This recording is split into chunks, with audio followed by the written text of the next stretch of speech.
জুলাই সনদের খসড়ায় কিছু বিষয় ত্রুটিপূর্ণ বলছে বিএনপি। বাস্তবায়নে আইন ভিত্তি চায় জামায়াত এনসিপি। কিছু কিছু বিষয়ে অসামঞ্জস্যতা আছে, কিছু সঠিকভাবে উপস্থাপিত হয়নি। এটা হতেই পারে, সেটা আমরা কারেকশন করে আমাদের মতামতটা দিই। এই সরকারকে জুলাই সনদকে আইনি ভিত্তি দিয়ে এর আইনি প্রক্রিয়া বাস্তবায়ন করতে হবে।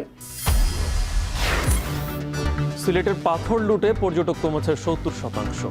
সুস্পষ্ট নীতিমালা সহ কার্যকর পদক্ষেপ চান পর্যটন ব্যবসায়ীরা।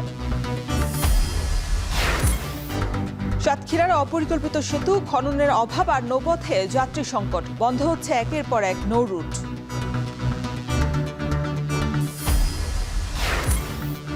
এবং ওয়াশিংটনে আজ ট্রাম্পের সাথে জেলেনস্কির বৈঠক, সাথে থাকবেন ব্রিটিশ প্রধানমন্ত্রী সহ ইউরোপীয় নেতৃবৃন্দ।